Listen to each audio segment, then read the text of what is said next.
கர்த்தருடைய வார்த்தையை ஒவ்வொரு வாரமும் கேட்டு ஆண்டவருடைய வார்த்தை அவர்களுக்குள்ளாய் கிரியை செய்து இயேசுவை சொந்த இரட்சகராய் அவர்கள் ஏற்றுக்கொண்டு திருமுழுக்கும் பெற்றுக்கொண்டாங்க. இத்தனை காலம் அவங்க வாழ்க்கை ரொம்ப ஸ்மூத்தா போயிட்டு இருந்தது. இதை கேள்விப்பட்ட அவங்க வீட்டார், இனிமே நீ அந்த கூட்டத்திற்கு போகக்கூடாது என்று சொல்லி ஒரு இருட்டு அறையிலே அவர்களை அடைத்து வைக்க ஆரம்பித்தார்கள். அந்த சகோதரிக்கு 60 வயது. அவங்க சொல்லுவாங்க, 60 வயது வரை இயேசு என்றால் யார் என்று தெரியாமலேயே நான் வாழ்ந்து விட்டேன். என்னுடைய 60வது வயதிலே இயேசுவை சொந்த இரட்சகராய் ஏற்றுக்கொண்டேன். என்னன்னே தெரியல பிரதர், ஒரு இனம் புரியாத ஒரு சந்தோஷம் என் உள்ளத்திலே இருப்பதை நான் புரிந்து கொள்ள முடிகிறது என்று அந்த சகோதரி சொல்லுவார்கள். அந்த சகோதரியை எங்கும் அவர்கள் செல்லுவதற்கு அனுமதிப்பதில்லை. அந்த சகோதரி சொன்னார் அவங்க வீட்டாரிடம், எனக்கு இயேசு கிறிஸ்து மாத்திரம் போதும், நான் வீட்டை விட்டு வெளியே செல்லுகிறேன் என்று சொல்லி வீட்டை விட்டு வெளியே வந்து விட்டார். அவங்க வீட்டாட்கள் சொன்னாங்க, இனிமே இந்த வீட்டுல எந்த பங்கும் உனக்கு கிடையாது, நம்முடைய சொத்துல உனக்கு பங்கு கொடுக்க மாட்டோம், இனிமே உனக்கு என்ன ஆனாலும் நாங்கள் பார்த்து கொள்வது கிடையாது என்று சொல்லி அவரை வெளியே அனுப்பி விட்டார்கள்.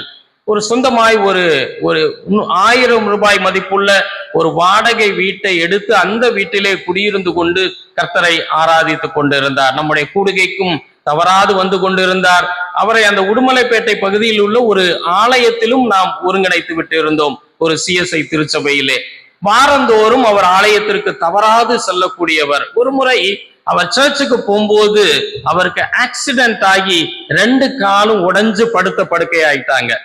அப்ப அவங்க உறவினர்கள் வந்து சொன்னாங்களா, அம்மா ஏற்கனவே உன்னிடம் சொன்னோம், நீ அந்நிய தெய்வத்தை ஏற்றுக்கொள்ள வேண்டாம் என்று சொன்னோம். இப்போது பார், அந்த தெய்வத்தை நீ ஏற்றுக்கொண்டதால உனக்கு சொத்துல பங்கு இல்லாம போச்சு, வீட்டை விட்டு வெளியே வந்துட்ட, இப்ப பாரு உனக்கு ஆக்சிடென்ட் ஆகி நீ படுத்த படுக்கை ஆயிட்ட, இப்பயும் ஒண்ணும் கெட்டு போல, எல்லாத்தையும் தூக்கி போட்டு வீட்டுக்கு வந்து விடு, உன்னை நாங்கள் பார்த்து கொள்ளுகிறோம் என்று அவர்கள் சொன்னார்களாம். அந்த சகோதரி சொன்ன ஒரு ஸ்டேட்மெண்ட் உங்களிடம் நான் சொல்ல விரும்புகிறேன். அந்த சகோதரி சொன்னாராம், எனக்கு 60 வயதுக்கு மேலாகி விட்டது. தற்போது அந்த சகோதரிக்கு 63 வயது. 63 வயதிலே நான் இன்னும் இந்த பூமியிலே எவ்வளவு காலம் உயிரோடு வாழப்போகிறேன் என்று எனக்கு தெரியாது. இந்த கொஞ்ச கால வாழ்க்கைக்கு ஆசைப்பட்டு நான் நித்திய சந்தோஷத்தை இழந்து விட விரும்பவில்லை. நான் இப்படியே இருந்து செத்தாலும் பரவாயில்லை, எனக்கு இயேசு கிறிஸ்து மாத்திரம் போதும் என்று சொல்லி அவர்களை திருப்பி அனுப்பி இருக்கிறார். இதை நாங்க கேள்விப்பட்டு அவங்களை கோயம்புத்தூருக்கு அழைச்சு வந்து ஒரு முதியோர் இல்லத்திலே வைத்து அவர்களை பராமரித்தோம்.